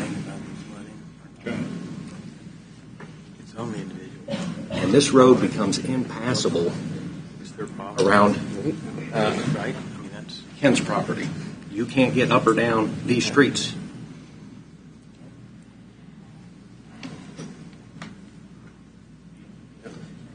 That creek they're talking about is right back here. This is an overflow pond here that has run over, that was specially dug. Runs through here. This is 167th Street right here. You can't even see it. This is a child's edition? Stoner. Okay. Got it. Yep. That's a lot of water. It's a lot of water.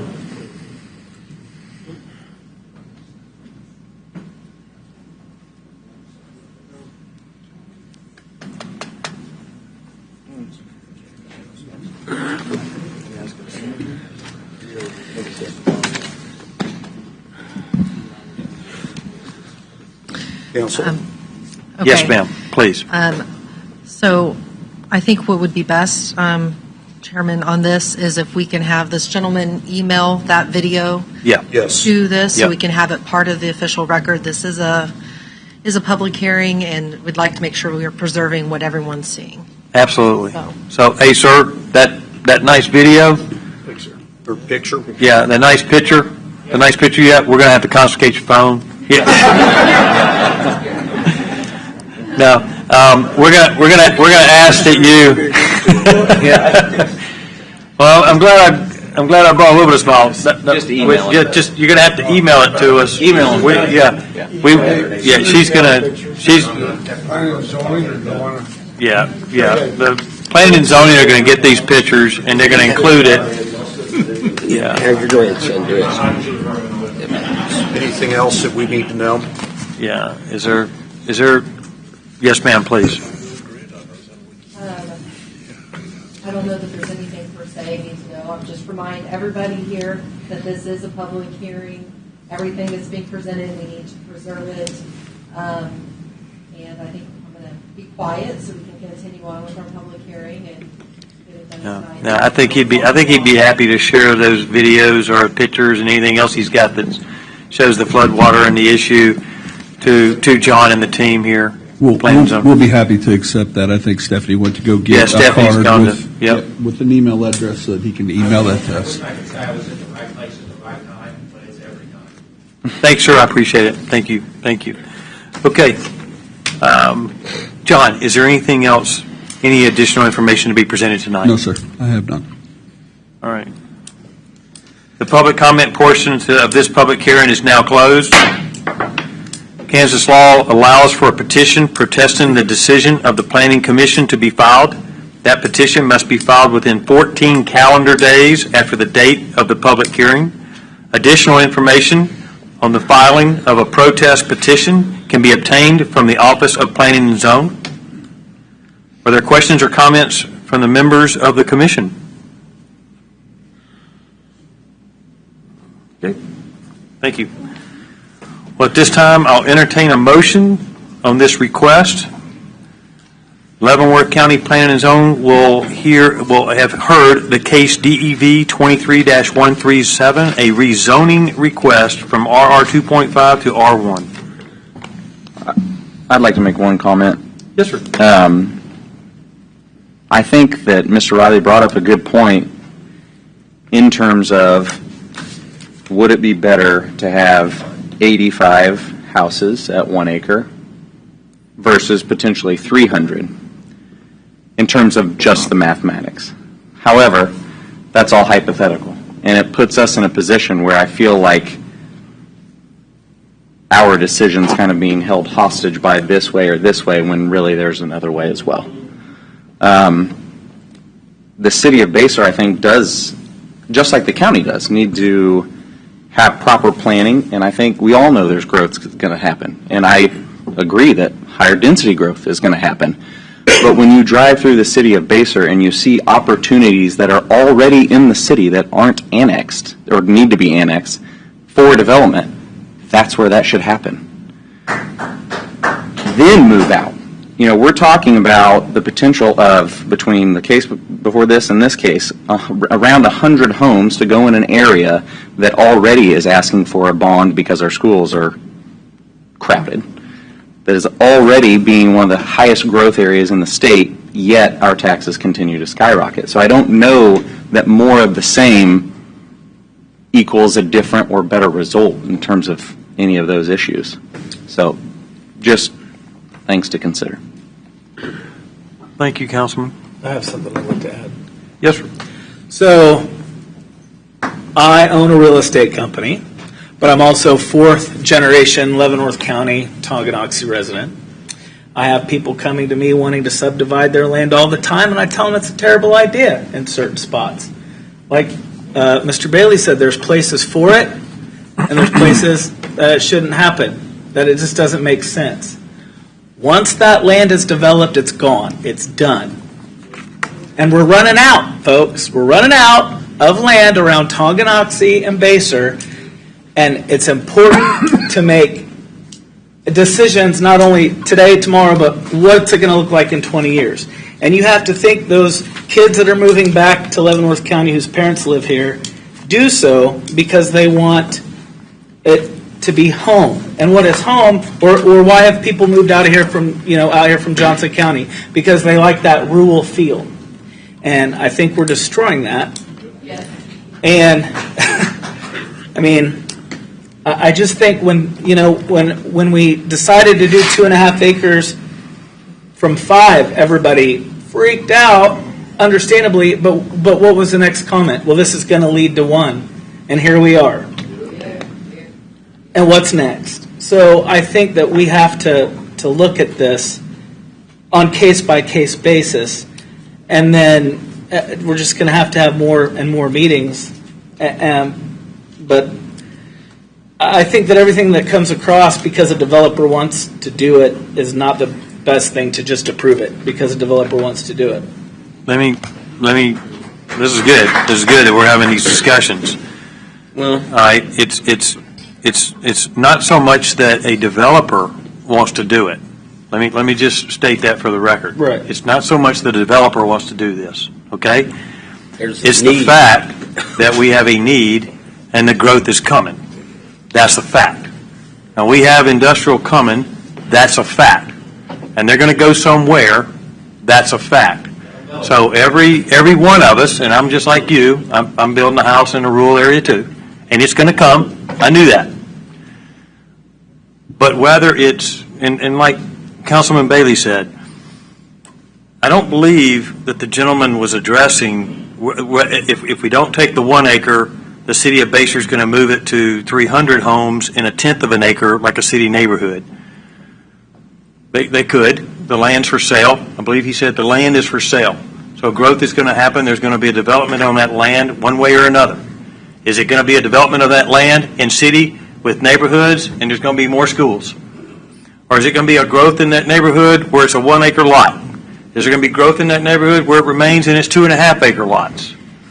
That's going to be part of what the county commissioners are going to have to go through. That's part of what they got elected for. That's why they're getting paid. Right? What we've got to take in consideration is the facts that we have in front of us and what we're actually voting for here tonight. That's going to be proposed to the county commissioners because they're going to be the ones that do the final slap the table. That's what's going to happen. We can say 1 acre, we can say 2.5 acre. The county commissioners are going to be the ones that's going to say what it's going to be. Am I right? You are right. Okay. So, because every one of us, with the exception of a few, live in a rural area, we're all feeling this. It's like just reaching down in our gut and ripping at us. But that's what's about to happen in our nice area that we're in right now because we have growth coming and it's coming. The good days of rural areas is when that plant comes, it's going to blow up. And when it's going to be the rodeo place, and then it's going to be something else. Growth is coming, and we said we wanted to keep things in industrial parks, so we're moving towards trying to fill the industrial parks.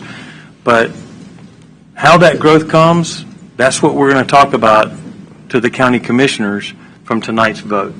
That's upon you all as to what you vote. And then the county commissioners get to decide. That's what we tried to do when we denied that case last time. Right. So it's really defeating, and I don't disagree with you. Growth is coming. It's coming. But you don't have to lay over and die and take it however it wants to come. Yeah. I agree. And I also, agree. you don't want to overdevelop. Right. Well, I'm always kind of the one that says, okay, as you look at Baser, it makes no sense. And a lot of these developments are outside of Baser.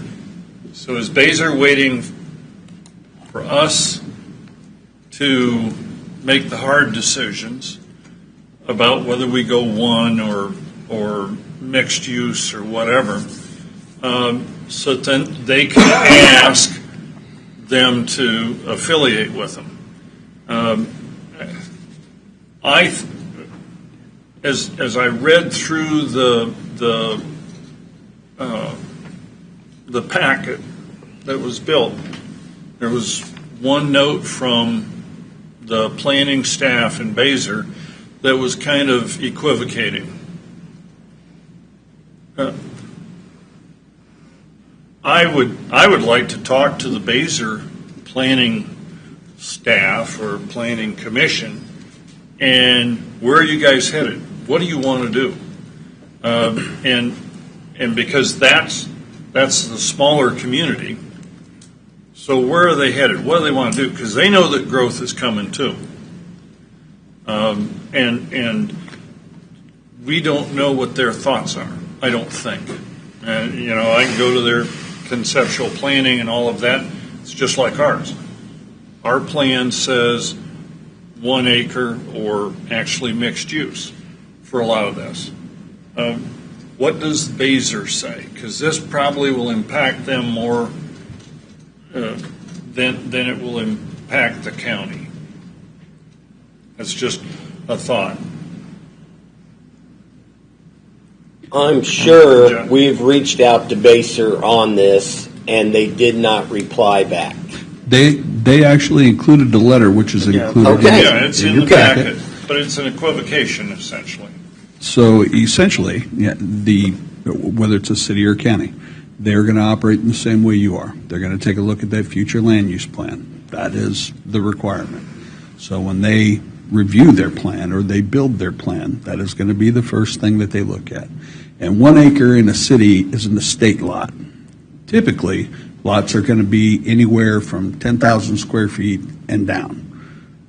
Most towns don't want to utilize all of their land in large acreage subdivisions and get into a sprawl issue where they're fully developed out. So they push for densities. At least in my experience, that is how typically it's accomplished in a town. So I think the answers that you seek are probably best suited to their comprehensive plan.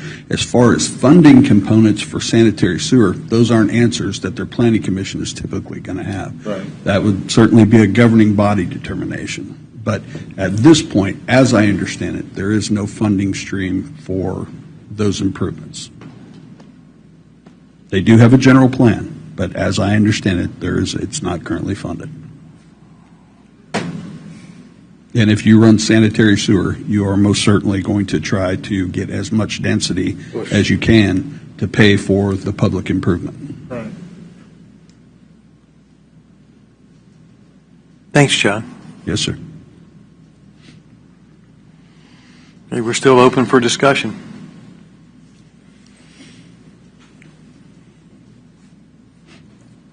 I said I'll entertain a motion. I don't see anybody jumping on that. So I'll state it again. I'll entertain a motion for the Leavenworth County Planning, case DEV 23-137, a rezoning request from RR 2.5 to R1, as outlined in the posted agenda. Mr. Chairman, I'll make a motion on case DEV-23-137 for the same reasons that I poured to approve the first one. It's already in regulations in Leavenworth County. It's already approved by the state of Kansas. And I don't think we're here to change the regulations or the laws.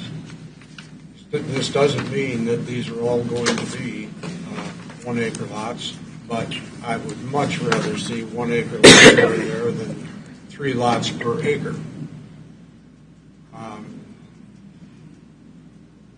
Don't necessarily like it all. As a lot of you people know, I'm your neighbor, and I'm within a stone's throw of all of this, you know. So, but with the regulations and already in effect, I have to recommend that we approve this for 1 acre lots.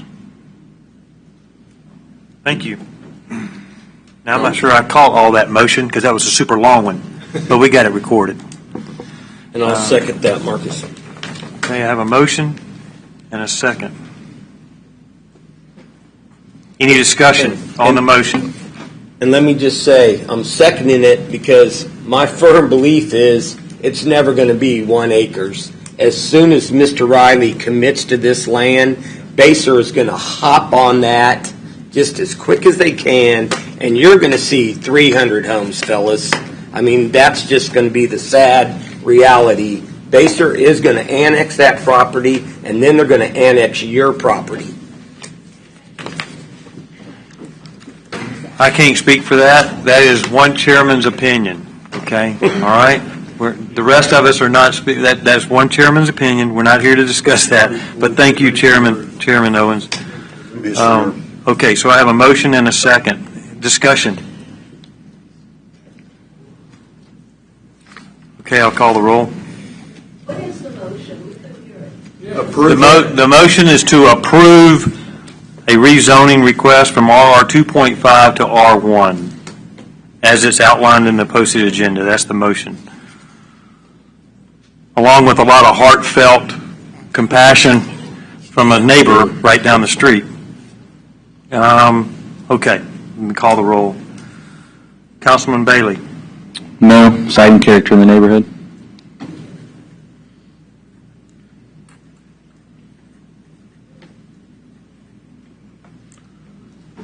Alan Stork. Yes. William Guschow. I'm going to take a moment and say this kind of breaks my heart to see this sort of thing happen. I own a property that's next to an area that could be annexed by the city. So I understand and I completely feel for you in this situation because I look at it as being in the same light. However, I realize that that is something that is a possibility. I prefer that it not happen. In that regard there, I will look at this and treat it from the standpoint of how I have to as a commissioner and what I hope will be the best. Yes? Jeff Spink. Yes. Doug Tysted. Yes. Councilman Owens, Robert Owens. Yes. Steve Skeet. No. Wolf Schmidt. I'll say yes, but I don't like it. Okay, so I have a yes, but you don't like it. An emphatic yes. I think we're in agreement. Okay.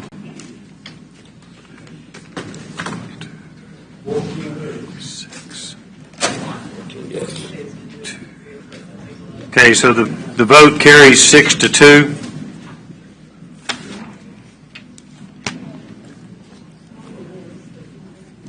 Motion carries 6-2. The Board of County Commissioners will consider this item no earlier than November the 29th, 2023 meeting. The commission agenda is posted on the Leavenworth County website and is available for public viewing.